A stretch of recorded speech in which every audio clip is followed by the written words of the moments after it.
By now, you're very familiar with solving a linear equation where the highest power of the variable is 1. In this particular equation, we would add 7 to both sides and then divide both sides by 2 to get x alone. But how do we solve a quadratic equation, an equation in which the highest power on the variable is a 2? The way to solve it is by factoring it first. That's why we've been spending so much time the last few weeks learning how to factor. So suppose we have factored this equation already, and it looks like this. 4v minus 2 times 3 plus v equals 0.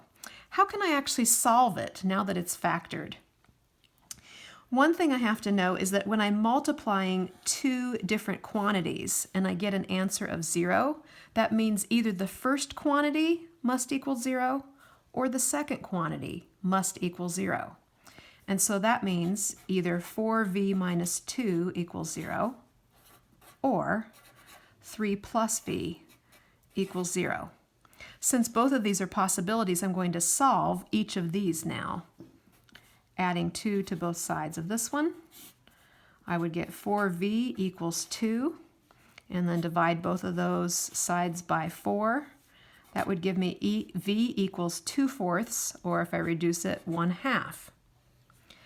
My other possibility is that 3 plus v equals 0. I would get v alone by subtracting the 3 from both sides. So I have v equals -3. So there are two answers to this particular equation. It was a quadratic equation that's been factored.